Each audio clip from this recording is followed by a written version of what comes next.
Holla, holla, holla, holla, holla.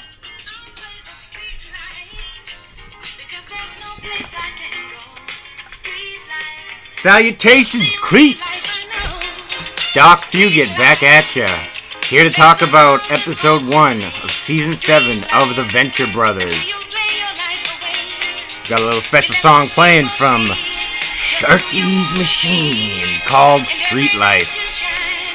And that is going to be the linchpin of this entire episode because it was the linchpin of the entire episode in The Venture Brothers, essentially. So, obviously, if you would not like any spoilers for episode 1 of season 7 of The Venture Brothers, you should probably shut this off right now because I'm about to go in. Alright?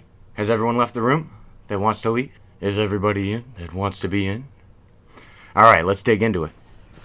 No, I'm not going to be digging in deep here. I'm just going to be pretty much pointing out everything that happened in the episode that I've noticed thus far, and I definitely haven't noticed everything because with this show it takes me... I've probably watched the show all the way through about 10 times, and there's still things I pick up on, like, as you're about to see. Alright, let's get into this. So episode 1 opens with a flashback to 2 years ago. To Jonas Jr. in the desert excavating the ruins of Gargantua 1, which is situated near a demon statue that looks a lot like the idol of Pazuzu from the opening of The Exorcist, and we even get a shot like when they zoom in on the face of the demon when it's released onto the world. And maybe even better than this like obvious Exorcist shout out is the fact that the only thing that Jonas Jr. has to really combat to seeing this statue is a fucking Da Vinci Code reference rather than an Exorcist one, saying, "I'm not Robert Langdon," which is Tom Hanks's character in those movies, if you were unaware of the Da Vinci Code. I unfortunately am.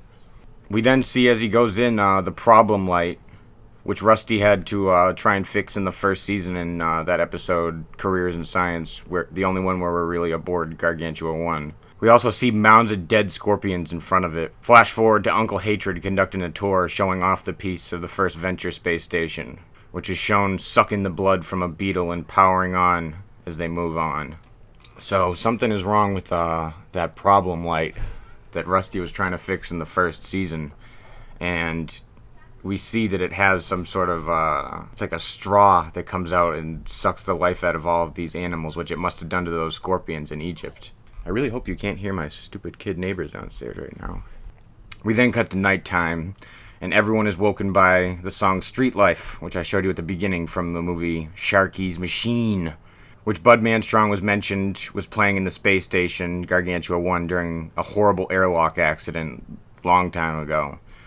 But he didn't explain much more than that, but I'll go more in detail to that later on after I'm done with the episode itself. This does seem to be a direct callback, though, to the story that Manstrong was telling, which I'll go more in depth into later on. But it was an airlock accident that occurred during a showing of Sharky's Machine, which this song is from. Luckily, Hank's across the street attempting to get intimate with Serena, but having issues prematurely ejaculating before she could even take his shirt off. And then having to flee through the window when they're almost caught by her dad's bodyguards, who recognize his hat by the end and realize that Hank has to be handled. The next morning in the lab, Pete reminds Rusty that Street Life is not in his music library.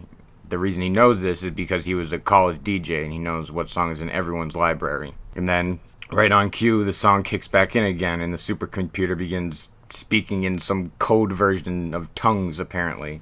We then cut back to Hatred investigating the problem machine again, which now has a mountain of dead cockroaches and a rat in front of it. His snooping interrupted by the arrival of the astral form of Dr. Orpheus, who has arrived to solve the problem with the haunting, after Rusty has already nonchalantly told everybody not to do so.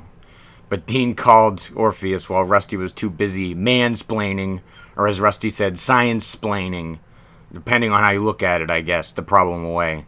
Orpheus can't appear yet, though, with the rest of the triad in his corporeal form, because it's New York and they're obviously stuck in a ridiculous amount of traffic. But he was just as excited to make his first visit to the Venture's new home since the original compound burned down. They're all very excited to be in such a lavish home since they all apparently live together in a trailer park now, that since they lived in the compound, they didn't have so much luck finding a new home. And Orpheus immediately tells Rusty that from the moment he walked in, he knew that the house was possessed. Meanwhile, Pete and Billy are in the basement attempting to hack into the haunted problem computer, but find that hacking is a lot more boring than they make it look in the hacker movies. But then the problem computer extends its grasp, apparently, by possessing Helper, which physically stops Pete from even trying to hack into the computer anymore. So now we cut to the Order of the Triad, as they're painting a pentagram in the lobby to begin a seance. The spirit soon comes to life, releasing countless ghosts from these displays, which are apparently haunted by terrible memories. Billy, who's already bailed before Pete was even attacked by Helper because he got so bored by the non-existent excitement of hacking. Billy goes to his mom's house, where the old Team Venture are also enjoying dinner with her. Billy tells them about the malfunction and how the song from Sharky's Machine keeps playing through the house. At the mention of the film, everyone at the table becomes ominously silent, and then they shoot a tranquilizer dart into Billy's mother, saying she'll be fine in an hour, and then ask how long Rusty has had the quote-unquote problem, referring to the situation and the writing on the machine itself. We then jump back into the lobby where the ghosts are flying all around the Triad and the Ventures, being narrated by Uncle Hatred as if they are all like spooky exhibits in a haunted house. And they died in the old mill accident back in 1865. Until Orpheus finally has enough and demands the entity to reveal itself and nothing else. And the other spirits disappear, and the song kicks on once more, lighting up the problem machine. Cut back to the mansion of Wide Whale, where Hank has reassumed his alias from Season 5 of Enrico Matazza in order to impress Serena's dad, the Whale, who is indeed impressed by his gumption, giving him a gun and bringing him into another room, where the Monarch is strapped to a chair, beaten to a pulp in his Morpho outfit, and the Wide Whale tells him he's got a spot on the team if he's able to kill the Blue Morpho once and for all. Back at the Venture House, the group approaches the possessed problem computer, which is being defended by Helper, which Rusty writes off as a mere glitch before shutting him down. And then the old Team Venture comes crashing into the lobby, urging him not to open the computer. But it's already too late. Orpheus has a pry bar and opened it up.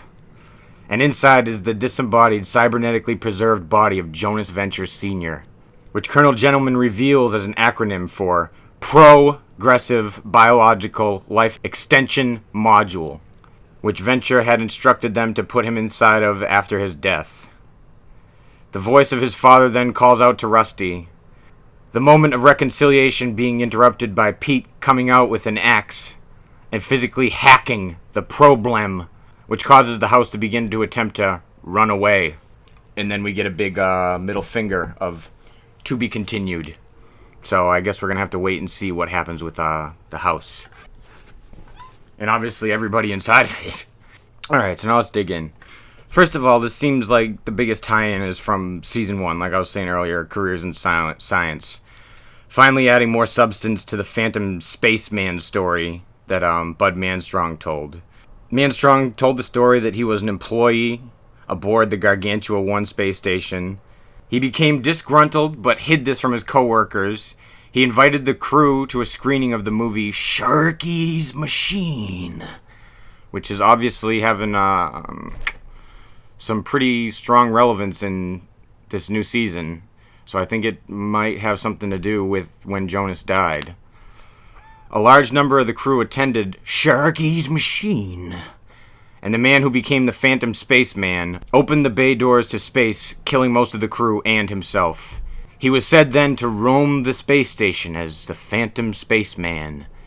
It is also believed that he isn't real because Hank and Dean went on a whole thing trying to find him and couldn't find him, but maybe the Phantom Spaceman is Jonas Venture Sr. himself, because it seems like that accident was indeed when he died.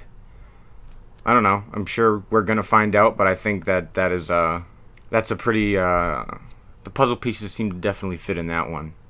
Other than that, there really is nothing nothing to say negatively about this episode. I was hoping to see Red Death, but they showed a trailer for the next episode, and Red Death's going to be in the next episode.